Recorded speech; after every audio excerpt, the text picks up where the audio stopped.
Rezidba voćaka je jedan od bitnih koraka u samom uzgoju.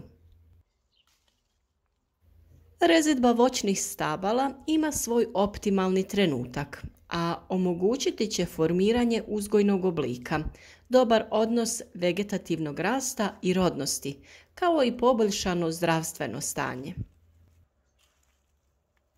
U ovom videu govoriti ćemo o orezivanju voća, vremenskom periodu kada se obavlja, te o razlozima zbog kojih je ono potrebno. Nakon berbe koja je bila obilna, potrebno je naše voćke pripremiti za narednu godinu. Ova priprema sastoji se od nekoliko koraka, a to su gnojidba, zaštita i orezivanje. Na našem kanalu možete pronaći video savjete vezane za teme o uzgoju voća i povrća, pa ako do sada niste, potražite sadržaje koji bi vam mogli biti od koristi. Za podršku našem radu kliknite na like i ostavite nam komentar, a ako do sada već niste, zapratite naš kanal klikom na subscribe.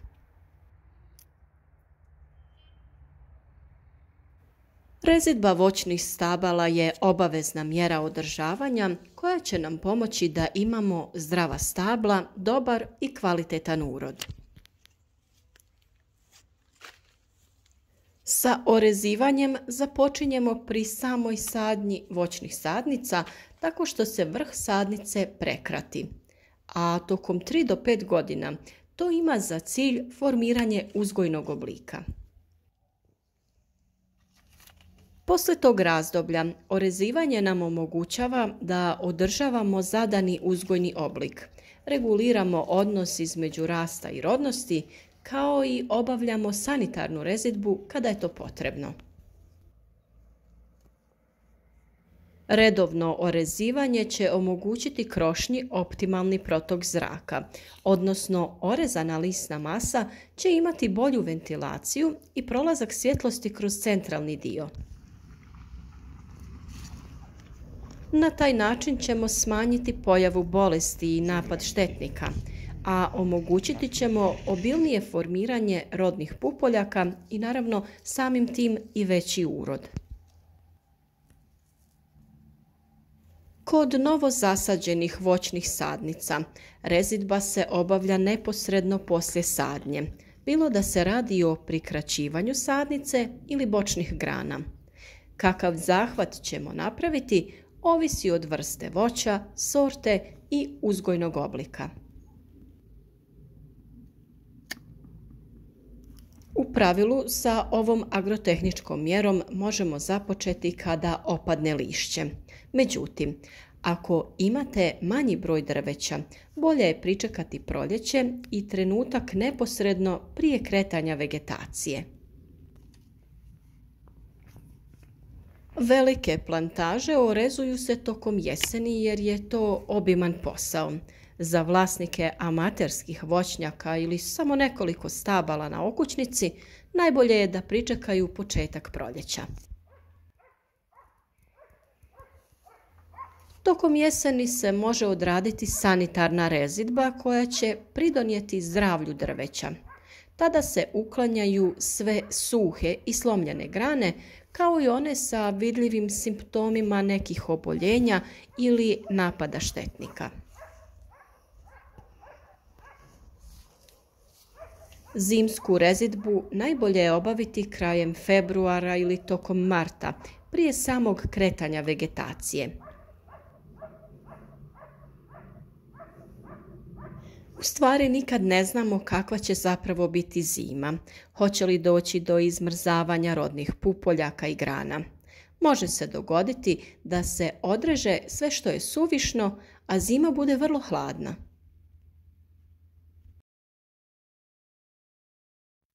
U tom slučaju kao posljedicu imamo izmrzavanje grana i rodnih pupoljaka, a nemamo rezervnih grana niti pupoljaka.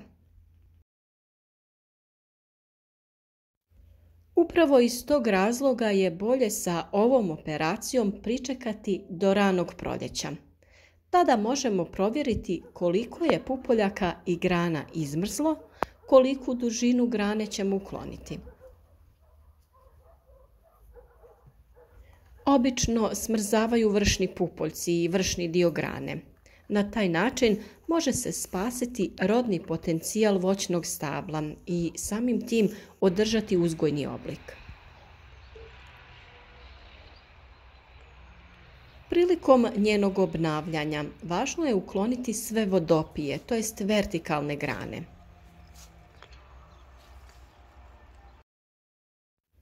Vodopije su vegetativni prirasti i na njima neće doći do razvoja rodnih pupoljaka. One su snažne i oduzimaju hranu i vodu na štetu manjih rodnih pupoljaka i samim tim umanjuju rodni potencijal drveta.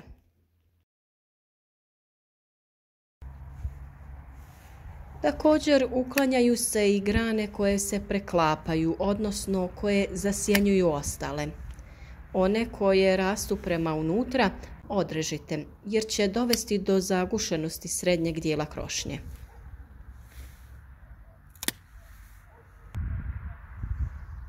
Alat koji se koristi u ovom slučaju mora biti jako naoštren kako ne bi došlo do cijepanja grana što može uzrokovati štetu. Kod svakog stabla prije rezidbe preporučljivo je obaviti dezinfekciju alata. To možemo obaviti pomoću alkohola ili upaljača.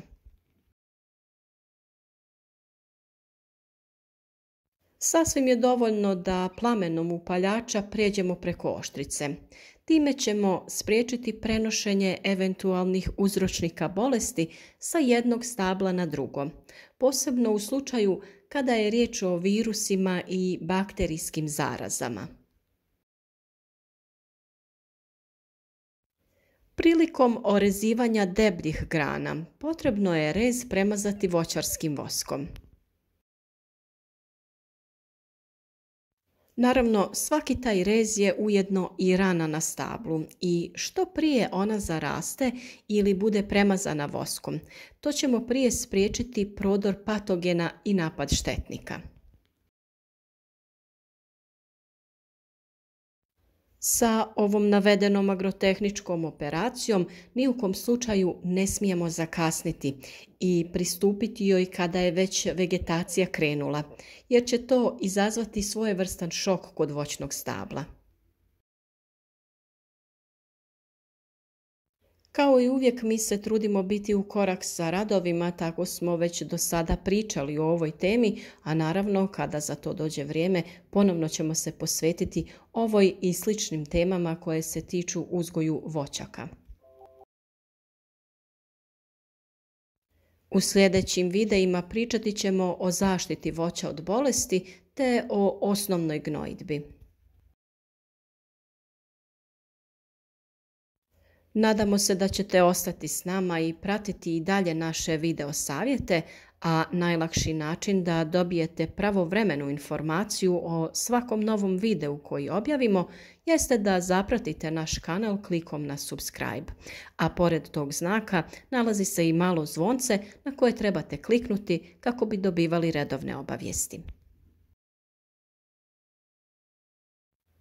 Uvijek nam je drago kada nam se javite i u komentarima, samo onako da nam kažete od kud nas pratite i koliko su vam naši savjeti bili korisni, te kako vi radite neke stvari. Naravno, svi komentari su dobrodošli, bilo sugestije ili pitanja vezana za uzgoj voća i povrća ili vaš neki savjet kako lakše napraviti neki posao. Tu smo da podijelimo korisne informacije kako bi svako mogao sebi i naravno svojim najmilijima uzgojiti zdravu i kvalitetnu hranu. U današnja izazovna vremena što se tiče uzgoja ekološkog voća i povrća, stvarno je svaki savjet dobrodošao. Mi se trudimo da naši savjeti budu pravovremeni, što više onako okrenuti prirodi i da budu svakom dostupni da ih mogu koristiti u svom vlastitom vrtu ili voćnjaku.